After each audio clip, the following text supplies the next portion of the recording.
welcome to the exit interview. Today we are at Bucknell University in Lewisburg, Pennsylvania. We're here with the athletic department. We have our director of athletic, Todd Newcomb, here, and we also have a former water polo player who's going to be inducted into the Hall of Fame today, Valentina Rozas Moreno. So very exciting. Val and I were actually in the same class and played water polo together, and we are here to talk about how being a student athlete comes about and what that does for your professional career and how life is after the game. So starting with, Todd, do you want to kind of just introduce yourself a little bit and the Bucknell program and all of the wonderful people who are going to be here today getting inducted into the Hall of Fame? Yeah. So my name's Todd Newcomb. I am Associate Director of Athletics here at Bucknell. I'm my 27th year with the Bison. I went to school here. My dad went to school here. My brother went to school here. I got one of my kids to go, so I bleed orange and blue. The Hall of Fame event is one of my very favorites to do.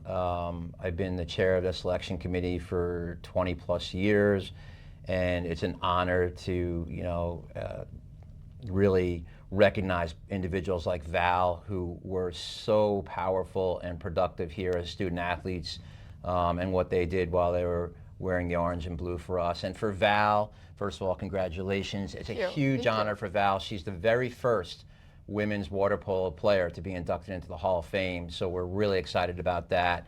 And she'll be joining 5 other inductees tonight at the ceremony. We have 2 swimmers on the men's side. We have a men's 2-sport athlete who played soccer and lacrosse, and we have a track athlete from close to your era, class of 2012, Rob Arndt was a track athlete for us. And then finally we have a former staff member who was the voice of the Bison, Bob Beeler, and he'll be inducted tonight as well. So really excited.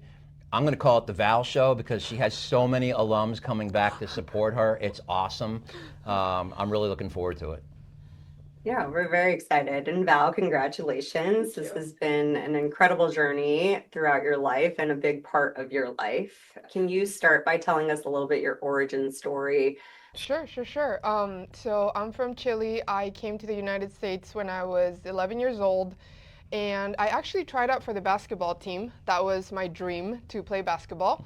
And so I tried out for basketball, and I did awful. I got cut from the team, and everyone that got cut, they put us in a corner, and the water polo coach came by, and he said, "Hey, in water polo, we take everyone. All you have to do is work hard." And I was like, "All right, sign me up. I'll start playing polo." So freshman year in high school, I started playing polo, and that's actually where I met Shana, and we started playing club together. And then subsequently, just played a lot of games, had some really good coaches. Marcelo Leonardi specifically, really mentored me throughout my high school career. And then eventually, I came to Bucknell, recruited by John Abdu and John Ziegler, and yeah, it was a very cool journey to go through as a young high schooler coming to see Bucknell for the first time on my recruiting trip. And Todd, when you're recruiting athletes, particularly from different coasts, and there's a lot of competition, water polo being more of a West Coast sport at the time, what is that like? How do you go about finding athletes like Val and I? Yeah, so the recruiting process is rigorous. That's a word I can use to describe it. And especially when you're trying to find not only student athletes that can perform in their sport, but can also perform in a classroom here at Bucknell, right? So our coaches wouldn't be looking at a young male or female if they weren't going to be able to do that. So the process is an ongoing thing that lasts the entire year. It just doesn't stop.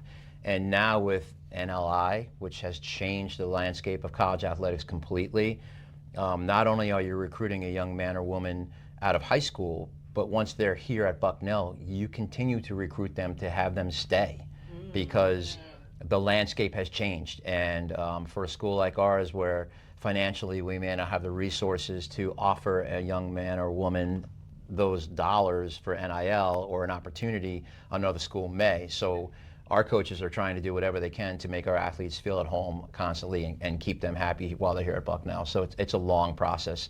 But for us, we're fortunate that someone like Val came to Bucknell and you along with her and your team and your program, when you guys were here, was pretty dominant. And the league has changed for women's water polo, as you guys are probably aware. The competition is a little different with Michigan and the likes of schools like that now. but your championship is one that we'll talk about a lot. Yeah, just for the record, we were Division I Southern champions. Yeah. We beat out Princeton, so hey. Yeah. Down with the Tigers. Go Bison. So for those who don't know, for our listeners and viewers who are here who don't know necessarily about the NIL, can you give a little preview about what that is like now? Yeah, so NIL is name, image, and likeness, and it offers student athletes an opportunity to make some money off of their name, image, and likeness. And it has grown to the point where I'm old school, so for me, it's hard to watch it because for schools our size, it really makes it difficult for us and for our coaches to recruit and to keep young people here. A perfect example, last year we had the Patriot League men's and women's players of the year in the sport of basketball, and both of those athletes are now elsewhere. The male is at Alabama making over $1 million, and the female went to Michigan and she's making 6 figures. And so the opportunity is there for the athletes, and you can't blame the athletes because it's great for them. It's an opportunity for them. I just think the system needs more checks and balances, so it's policed a little bit better. Yeah, very interesting. Yeah. I'm curious, Todd, like how do you, I mean, I know you mentioned like the effect that this has like on a school like yours and school this size and recruitment. Like what kinds of things do you do and implement, whether that's like across your staff or whether that's across the culture of the department, that you feel help you sort of offset the sort of financial, temptations that your athletes might be dealing with? Yeah, we do have a collective which it consists of funds that we can support some student athletes, but that's most of the time that's for either football players or basketball players.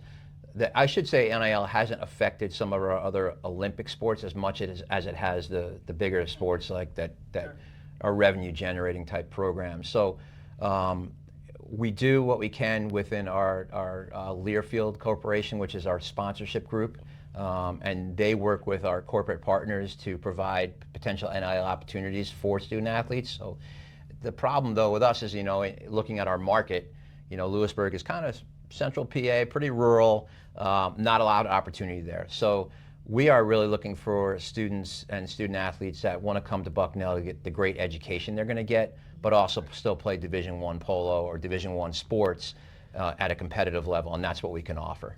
Yeah, and speaking of which, the academic program here is very grueling as a student athlete. And Val, I don't know if you want to elaborate or expand on what was your experience like being a student athlete here?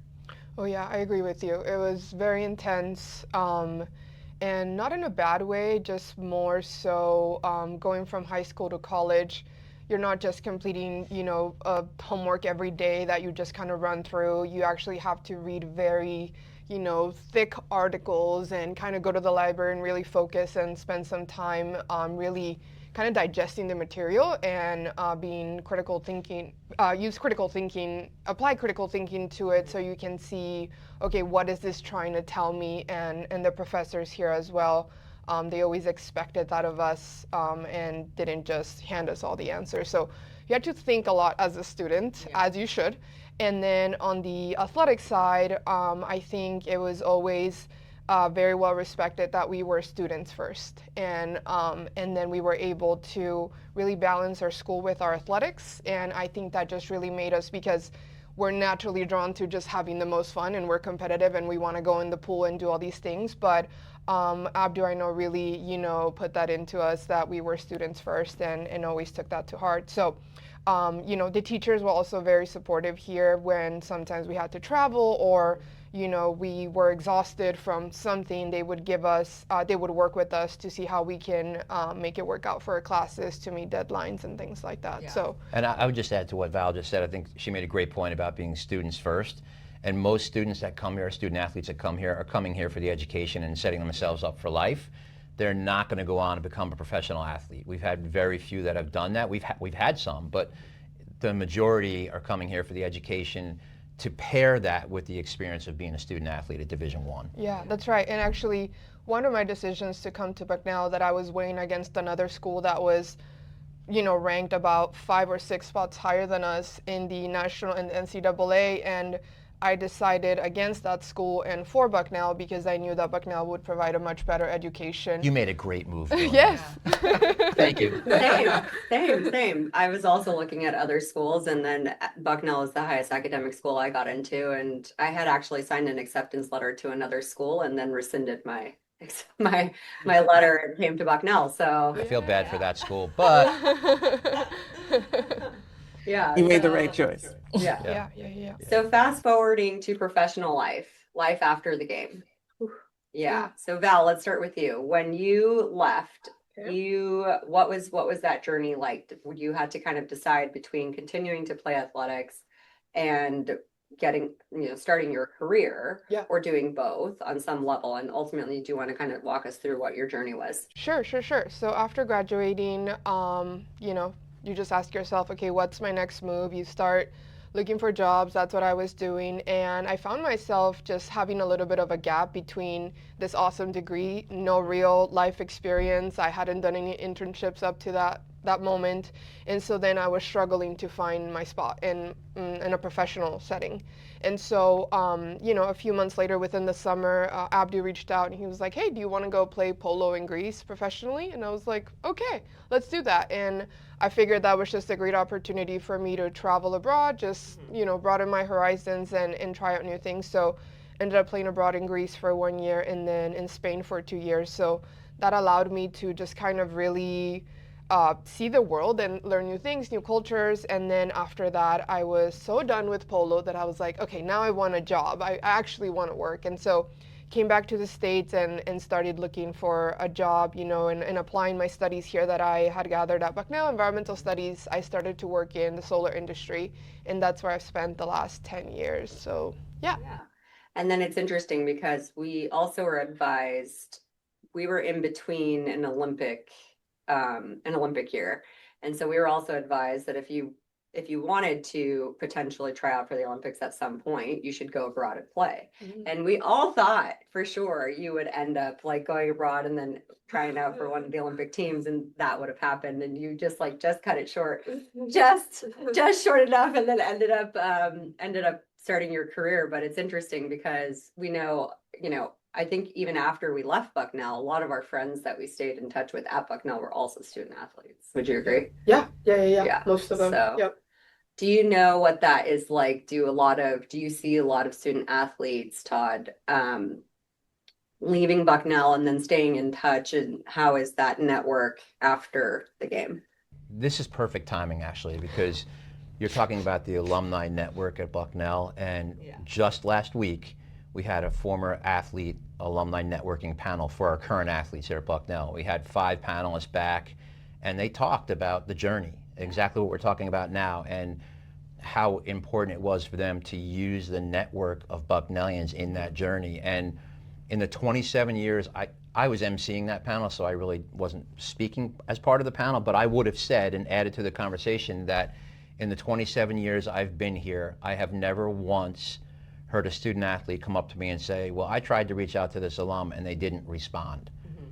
It doesn't matter if you know them or not. The Bucknell network is extremely strong, and I continue to urge our current student athletes to reach out and have those conversations. Like, you are all in the working world. You've been there, you've done that, you've traveled the path, and these young kids that are here now are just learning that, and the advice is so invaluable, and the Bucknellians are always willing to give it. So this is a perfect conversation right now. Yeah, and I can attest to that too. I think that even somebody who decided to go back to the West Coast, when I decided to enter the finance world, the only reason I actually got an interview was because Bucknell was on my resume. And that hedge fund that I was interviewing for at that time only hired really from like Ivy League, and they were very Harvard heavy, but they knew what Bucknell was. And so that got me the interview. And that started my career in finance. And even with our podcast, we have a couple of Bucknell alum who we are collaborating with, who may be on a couple future episodes for.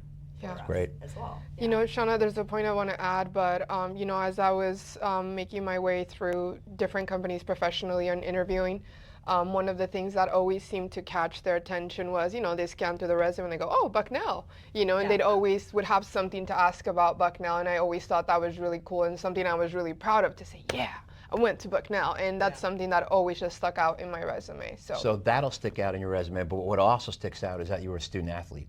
Yeah. So many companies will look at a resume and say, oh, you played a sport. And then you have all those intangible skills that a normal student doesn't really have. You know how to deal with adversity, you know how to manage your time, which is so important when you come out of high school, trying to figure that out. Like, how do I budget my time, make all the athletics and the academic part work? And as student athletes, you've done that. So it's a really transferable skill into the real world. Yeah, that's true. Yeah. No, but to that point that you made, Todd, I'm curious for you, Val, like how hard or easy was that? Because I mean, that's the thing I went to NYU, so there was no student athlete. we were not known for our athletics. But I've always admired people who do that at that level, in college, because I couldn't imagine adding anything like that to my sort of college education. And was it easy for you to manage your time? Did it come easy? Did you struggle with it? Were there certain years that were easier than others? What was that like for you, and what challenges did you face in that context? Yeah. I'm not gonna lie, but when we got here freshman year, time management was really hard for us. It was really hard. It was extremely difficult. It was a rough landing. The demands of classes and then the workouts, it just all added up, and all the new friends, all the distractions, just everything was a lot. And at the beginning we struggled. I believe that the first semester I got probably my lowest grades just because I struggled with time management. But ultimately, you start picking it up and you're like, all right, I can't get a C in that class. Every semester gotta be taking up your GPA. So little by little, you just go learning tricks. We have the library, which was an awesome resource. You just go there and you find your other teammates in the library, sometimes taking a nap, sometimes studying. But I think there was just a lot of support here just to have your teammates in the library. Let's go together after practice. Let's, just a little support group here to help you time manage. And from those seniors that were here that just made it look so easy at the time, and so they really just kind of shaped us and provided a good example for us. Yeah, and it's a cultural thing too. We got treated by our senior class when we entered as freshmen because we weren't making the cut on time management, and they definitely were hard on us, and they're like, you have to, and so we had that sort of backup and community of right. The upper classes, that was the expectation. As you're a student first, you definitely need to focus on that. And there are expectations of were you in the library? How many hours were you in the library? You better go to the library, talk to your professor, you better go get this, So that was always, I think, really helpful. And then it was never even when we traveled and everything, there was an understanding that you're just gonna have to work on paper. If you have to study, if you have to do something, that's what it is. And so That's why your team was so good, though. That upperclassman leadership from the get-go for you all set the standard. And at Bucknell, the student athletes don't miss class. When we travel, oftentimes we'll wait till the entire class day is done and travel late at night. To your point, you're doing work on the bus or taking exams on the bus, and practices sometimes. We have 27 varsity sports here, 750 student athletes. 20% of the campus is a varsity student athlete. So you all know what you're all going through together. And for the most part, our faculty and staff is very appreciative of the student athlete and of athletics. So we're lucky there. Yeah. One of my favorite things that we did with water polo one day was we actually asked our faculty and teachers to come be with us at games. And, it was just so cool to see my geography teacher, who have never seen water polo before, just come and sit on the bench with us. And after the game, he said, that is so cool. I have so much respect for you and your team in terms of what you guys are doing.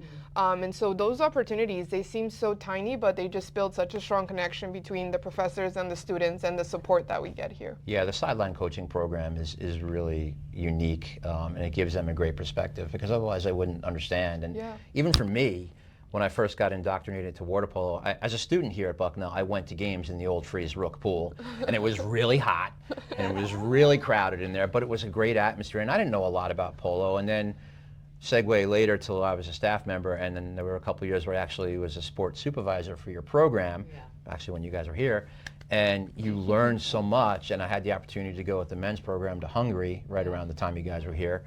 And they said to me, just like you did, are you going to get in the pool with us this afternoon? I said, I know better.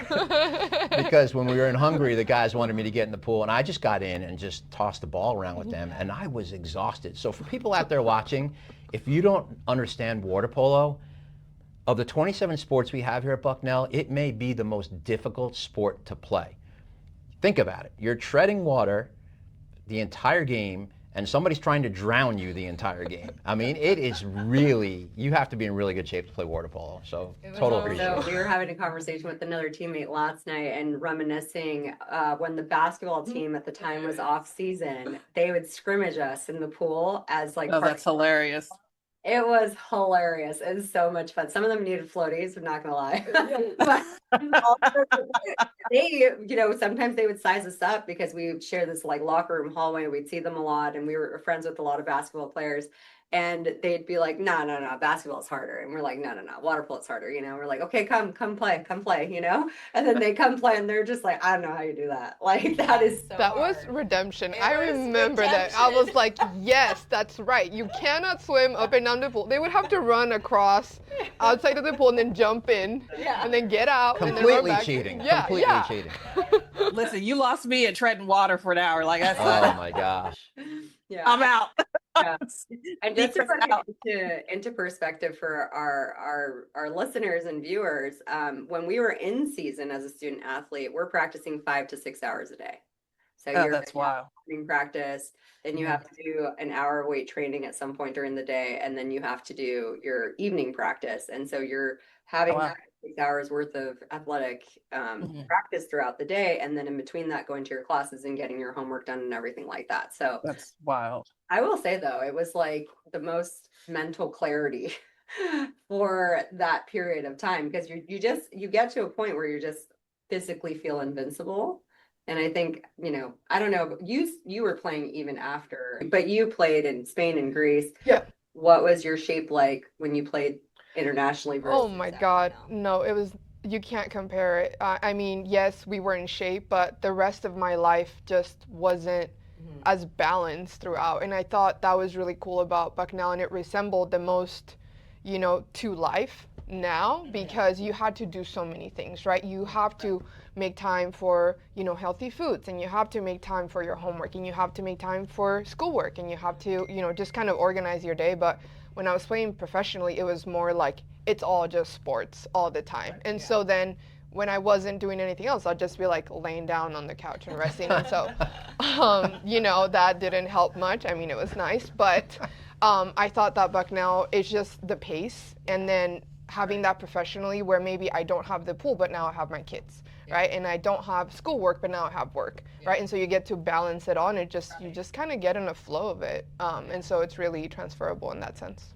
Yeah. Can I ask, both of you, but Todd, I want to start with you, because it's interesting what you were saying before, and you like sort of the environment, of Bucknell and how important that is. And I know my association where you're dealing with like college athletes and their education is like, if you're good at the sport, the teachers kind of, like wave you through a little bit and like let you kind of skate, which is not necessarily a great practice, but it's something that a lot of schools accept as the norm. And it seems like it's not just it's not just the teachers who are doing that, but like the students, like you said, Shana, like that the expectation from the senior students was like, no, this is the standard. This is what we're expecting of you. How is that? What's the origin story of that culture? And that it permeates kind of all the way down to the roots, and the students like kind of know what's up. Yeah, so really that started when the Patriot League started back in 1991, and it was a group of like-minded institutions that put academics first, but still competed at the high-level Division I, and they came together and said, this will be a great idea to form a conference, kind of in the shadow of the Ivy League, but not the Ivy League, right? So our own thing. And you're right, the student athletes here don't get a break in the classroom. they are actually higher performing individuals in the classroom than the regular class body because they know how to budget their time. But they don't get a break, and the classes are small enough that when you don't show up for class, the professor knows you're not there. And I talked to my kids when they were growing up and they were preparing to go into college. They're all out of it now, but I kept telling them, I said, don't make the mistake I made when I was at Bucknell. If I could do it all over again, I would have seen my professors so much more. Like, I didn't go to office hours. I didn't do enough of that. And because I thought, if I did that, I was saying that I'm not smart enough. I was showing that I had a weakness. But in reality, they want you to come and visit them and talk to them, and they're very supportive of the student athletes, and it's important that our athletes do that. We do have tutoring available for our athletes if they need it, but most of our athletes, though, do a really good job of budgeting their time and working in the classroom. So Val, going from being an athlete and then into the professional world, what was your approach within your career in environmental, and you were in solar energy, right? Yeah. What was your approach to your professional life being an athlete? Yeah, that's a good question. I would say get it done, really. I think that's been my mantra, is just getting it done. At the time when we came here, sometimes you just don't want to do things. You don't want to get up at 5 to get in the pool. It's cold, but you do it. You don't have to like it. You just do it. You have a paper that's due tomorrow. You might have to stay up a little bit later to get it done. Okay, you just do it. And so really just kind of powering through and getting things done. I think we got a lot of practice of that here. In balancing our time and just powering through, but then applying that in a professional setting, honestly, it really made me stand out from the rest. And I became really known for, let's give Val, our biggest problem, and we know that she'll solve it. And I was like, all right, yeah, let's do that. And honestly, it just kind of became fun. And for me, it was just repetitive here at Bucknell to do that, and then doing it in a professional setting. It's like, let's solve problems, let's make a list, let's go through it. And also for me, teamwork has always been really big in a professional setting.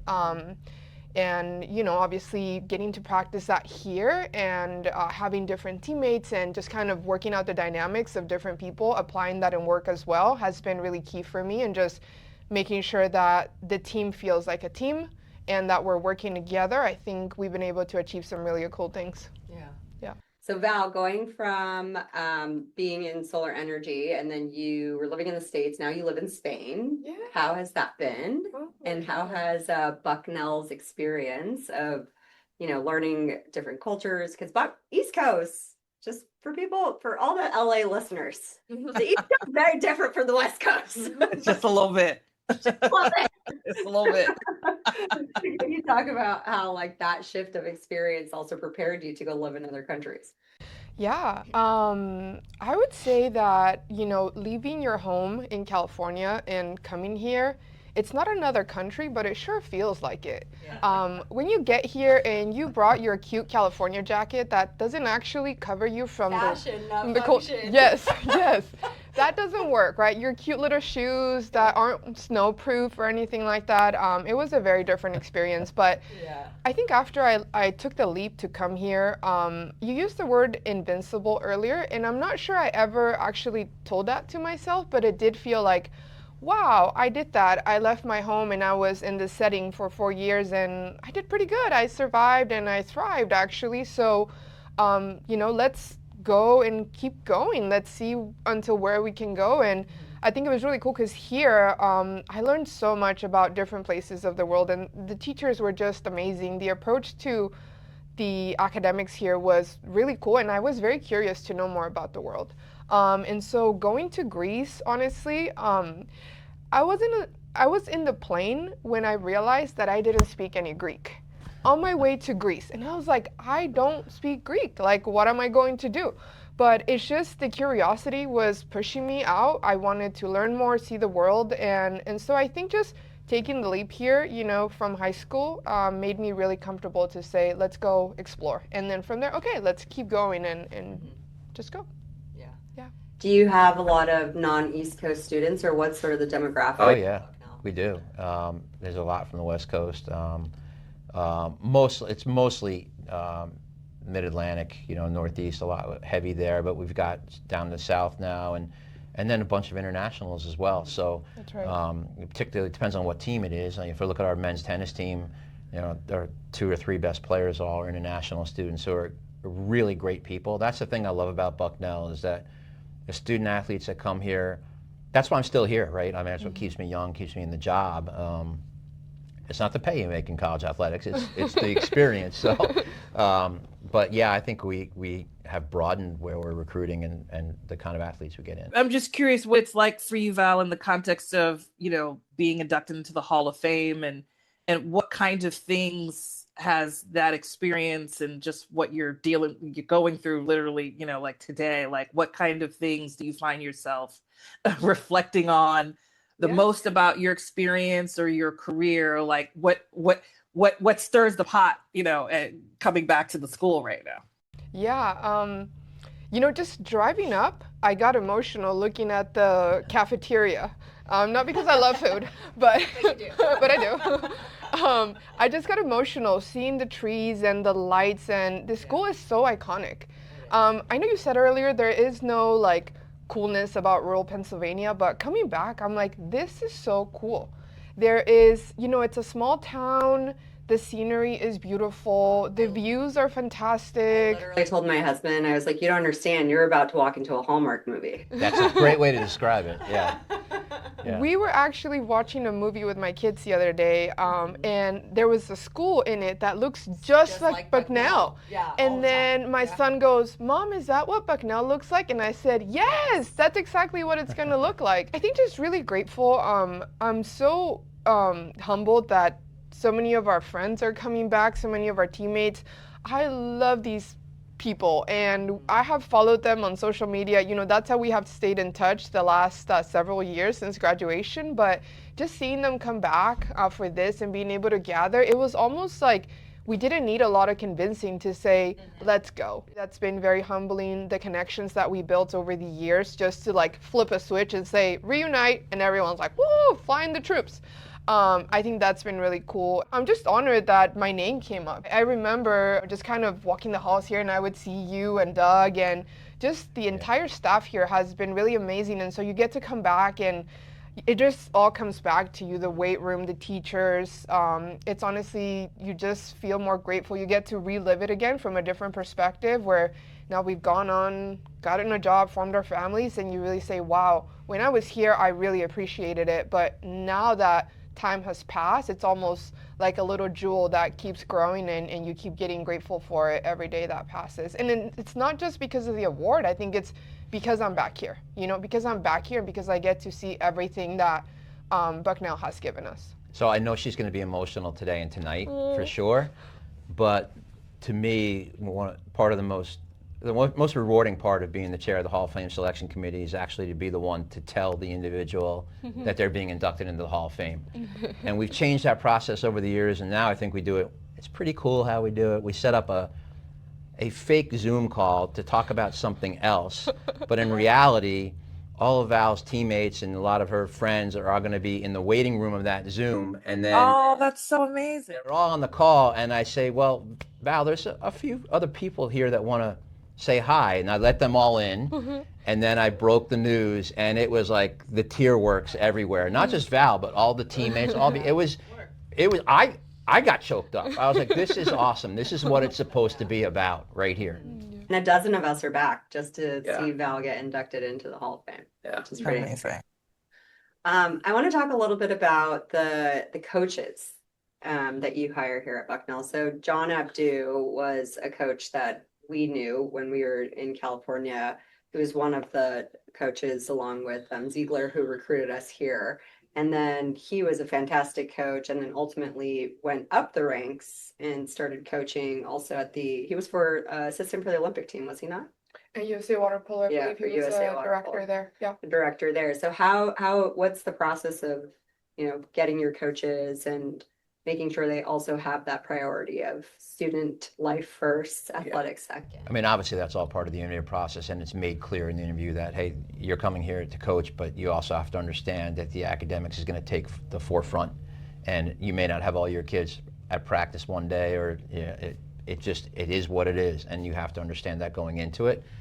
I would say the water polo program has been extremely lucky with the coaches that have coached water polo here, starting back with Dick Russell way back, and Lynn Kaczmarek on the women's side, and then John Ziegler, who you mentioned, who's a Bucknell alum, into Abdu, and now John McBride. All of those individuals, first of all, they know the game very well. They're all connected within the game, as you mentioned. I mean, our current coach, John McBride, was a coach on the Olympic team this year, and brought his medal in to show us the medal that he got in the Olympics.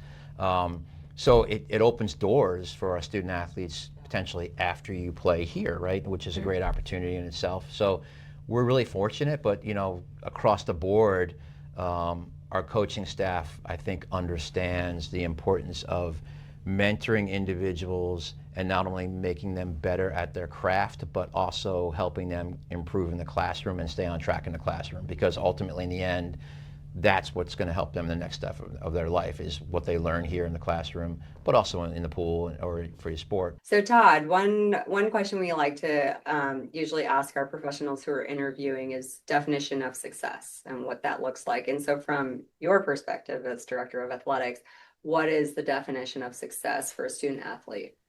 For a student athlete, I think a successful student athlete here at Bucknell is open to learning as much as they can while they're here. I think a successful student athlete is one who improves in their craft, but also maintains in the classroom. I think a successful student athlete is one who's open to a lot of different things too. Obviously, winning championships helps, and that's what we strive to do here at Bucknell, and that's what we would tell any prospective student athlete, is that you can come here, you can get a great education, you can have a great experience in your sport, and potentially win a championship while you're here. And you, as an athletic director, what is your definition of success? My definition of success is knowing that I make a difference in a student athlete's life, right? I want them to leave here remembering, hey, that guy Todd, he helped me out here or there. He did something for me while I was here. And then when they come back and I see them, it's just rewarding to know that you made a difference. Val, as a former student athlete and a professional athlete, and now an inductee who's going to get inducted into the Hall of Fame. Yeah. And as a mother of two, and a wife, and a world traveler who's lived in multiple countries. What is your definition of success? Yeah, I think that my definition of success, it's really one, but maybe changes on the different phases of my life that I'm in. I think for me, it's really defining it on your own terms and then working your way there. I think that everybody has a different path. Everybody, not all want, the corner office or maybe to build their own company. Not everybody wants that. And sometimes that noise can be so loud to just push you in the wrong direction. I think when you're real to yourself and you're being authentic and following your own heart, you'll end up doing really good things like making a difference in other people's lives. And so, I echo what Todd said. I also want to make a difference in other people's lives, and that includes listening to myself and making sure that, I'm working my way there and not even comparing myself to others, because everyone's just on their own path. So, yeah. Well, thank you guys for the conversation. And it's so interesting hearing.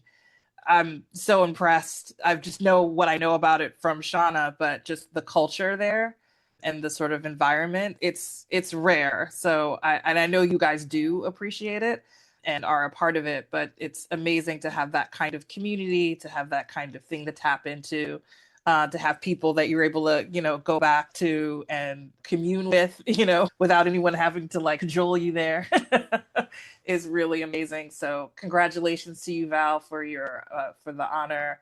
Congratulations to you, Todd, for your oversight of the program and for just the community that you've built over time. It's really amazing to see. Thank you. Yeah. If you'd like to learn more about Bucknell, please look in the description below. Thank you.